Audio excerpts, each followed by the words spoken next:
Not just John Boston, it's Pastor John Boston. We'll talk in a few moments about how his fascinating life brought him around to ministry. We'll talk about his ministry passions as well before we're done here. But John, I want to ask you about an accident you had no business surviving. Well, clearly God felt otherwise, but take me back to that day and describe to me what happened. Sure. Thank you, John, for letting me be here with you.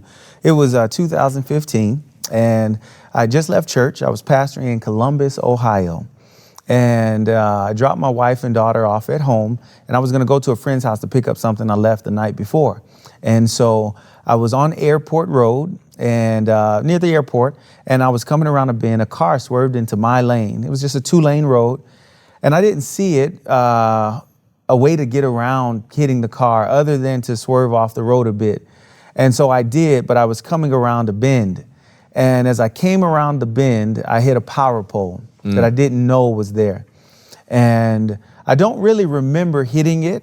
I just remember realizing that I had been in an accident and it was extremely hot. I grew up in South Florida, so I know hot, okay? Yep. But this was like stepping in an oven. And I didn't see smoke, I didn't see any flames, but I could just feel this intense heat. And I later learned what it was. As I looked to open the door, I couldn't open the door. Tried to take off my seatbelt, couldn't take off my seatbelt. And I looked at the windshield, and the windshield was melting in the car, and it looked like raindrops. And as one of those drops hit the dashboard, it melted through. And I saw it hit, your adrenaline is high. And so you're processing things at a faster rate. So it seems like time is slowed down. And it hit the floorboard and it went through, and I looked at the ground. And then I looked. It went through the floorboard? Went through the dashboard, went through the floorboard. That one drop, I just remember that one drop.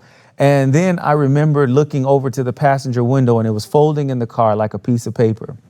And I touched my head to my headrest, and I said, I can't get out of here. And in that moment, the door that I could not open, opened.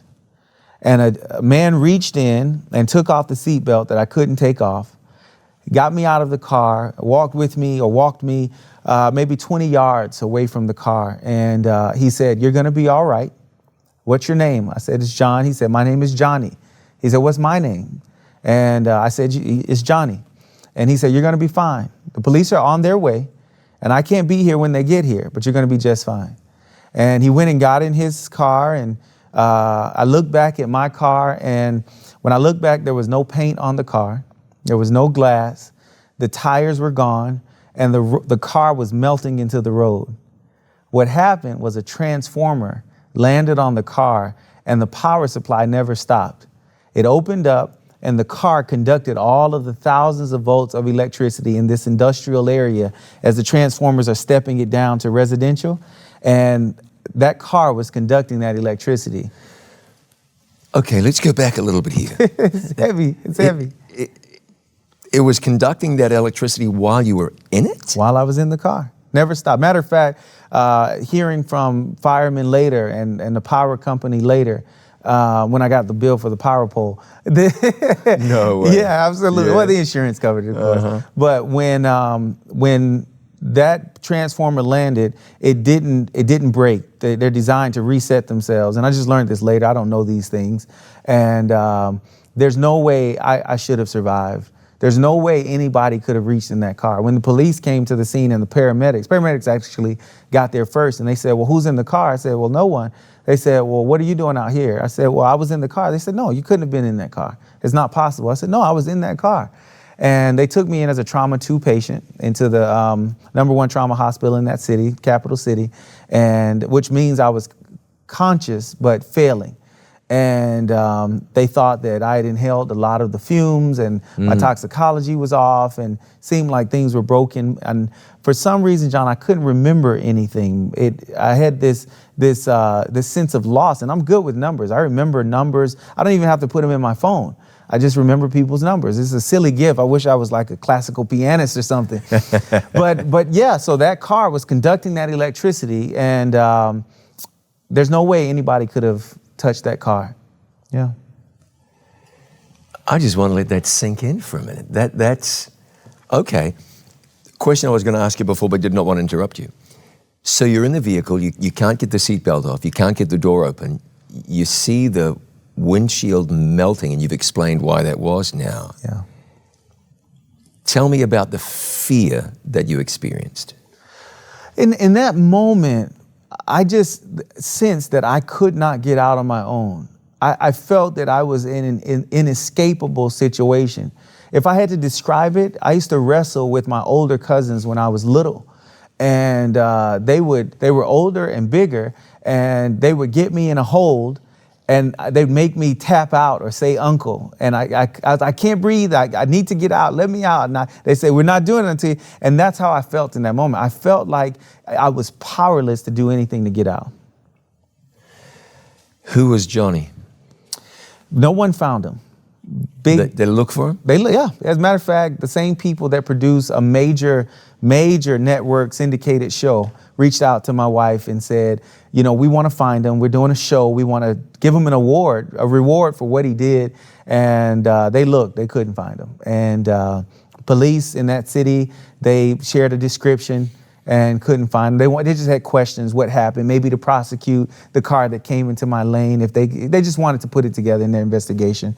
They never found him. Johnny, I didn't think of it, but when I got to the hospital, I thought he said, I can't be here when they get here. Maybe he had a bad past. And that's, kind of my... Shady character. Yeah, this is what I was thinking. Yeah. And so I remember the name of a police officer because I couldn't remember a phone number for my wife.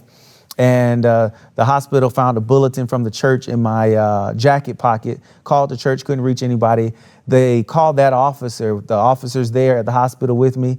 He left a soccer match with his children, went and got my wife, brought her over to the hospital, and she came in and prayed right away, Lord, undo whatever the enemy is doing. And they later discovered that I had a traumatic brain injury. And they ran tests. And it left me as if I had had a massive stroke. Oh. Very debilitated. Couldn't, right side weakness, couldn't walk without assistance, drooling, couldn't speak properly, couldn't enunciate my words, couldn't write. And I went to 23 hours of therapy every week because I didn't want to be inpatient. Vestibular for balance, cognitive issues, speech, occupational, physical therapy. And I'm here today. You can't tell. I use it when my wife asks me to do things around the house. That's right. I had a brain injury, yeah, sure. and I can't handle it. I can't be bringing that trash in or taking it out or whatever. Can't make it happen. That's right. But that's what it left me with. They didn't find Johnny. They couldn't figure out what happened, how anybody could have actually touched the car, how I could have gotten out of the car.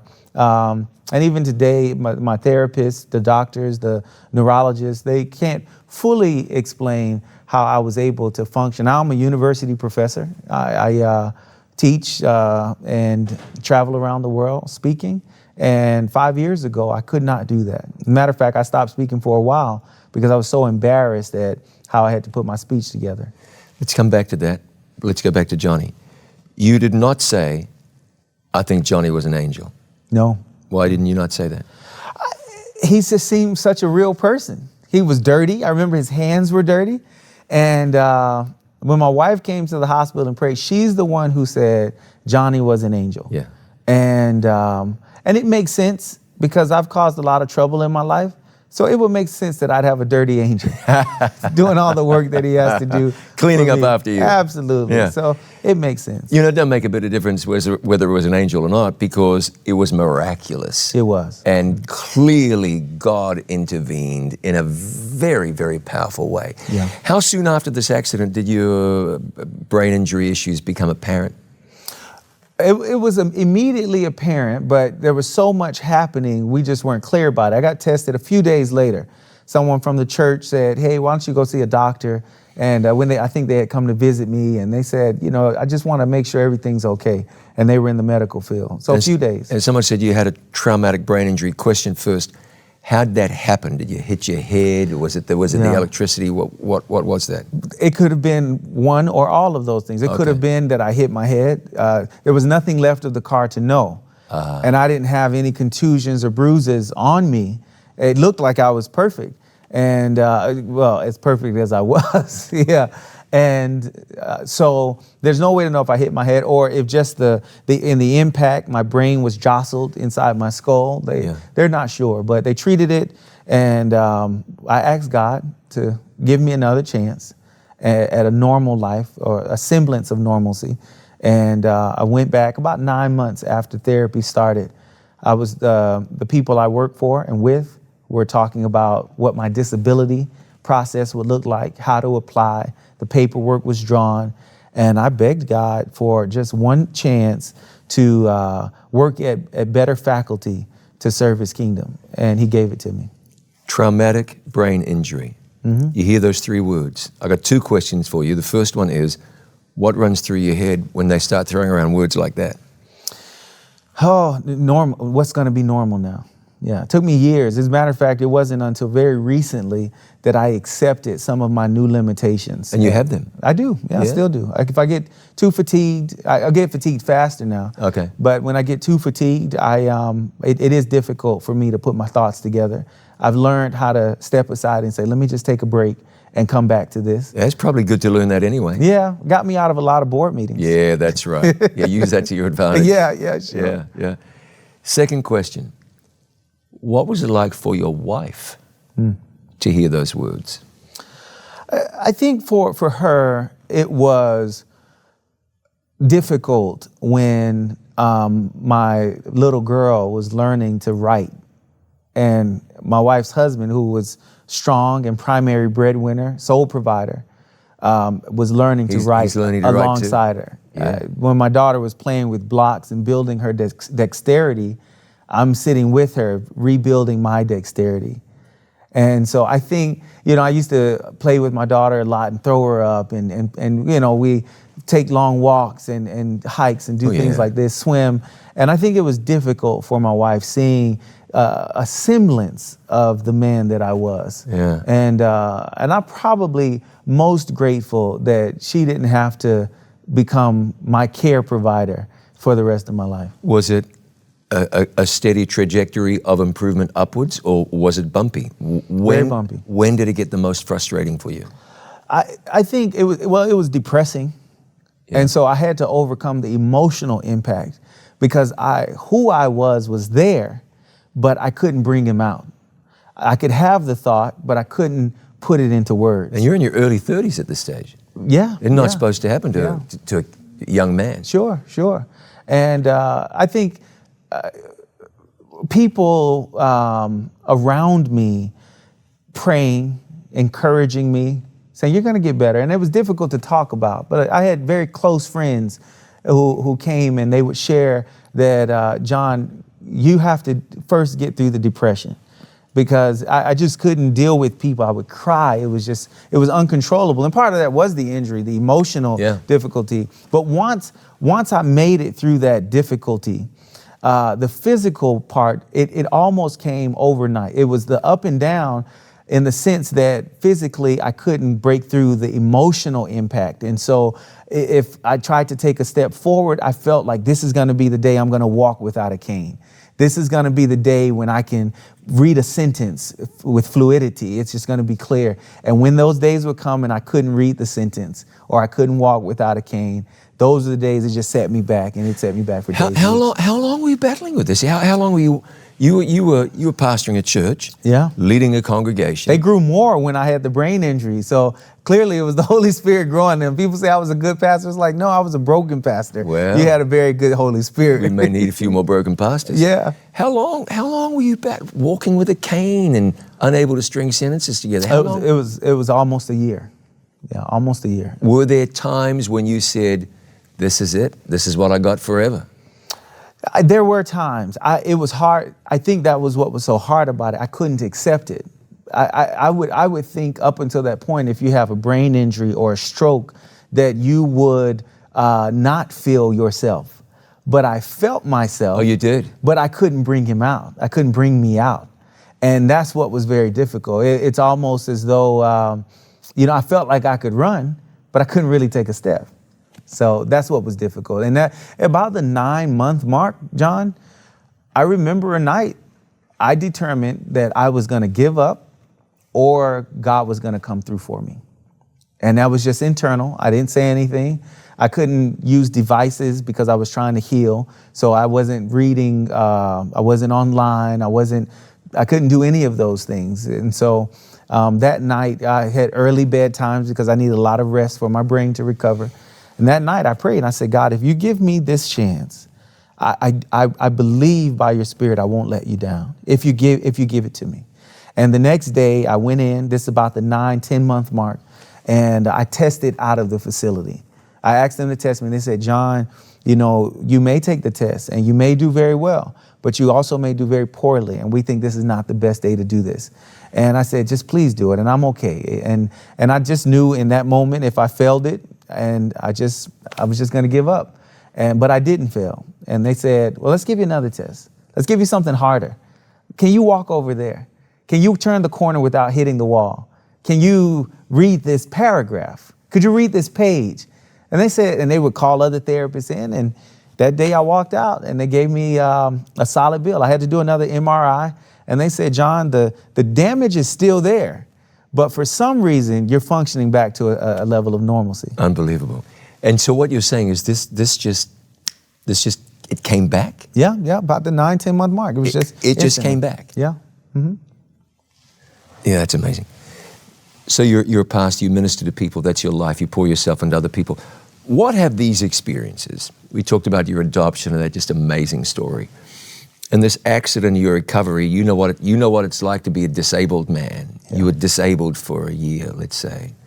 What's that done for your empathy, for your ability to reach other people, for your ability to understand what other people are going through? From that experience, I have seen, I was appointed to a task force with a mentoring initiative with the White House. And I went on to do some things with the Pentagon in the United States. I traveled to the borders of war zones to bring some relief. And I'm saying that for a reason. I found that it was in my brokenness that God was able to use me in a whole new, powerful way. And in terms of my empathy, a lot of people think that they have to get themselves together before they can be used. And I'm just kind of, my message for the past several years has been, blessed are the poor in spirit, and those that have the need. Fantastic. He's John Boston.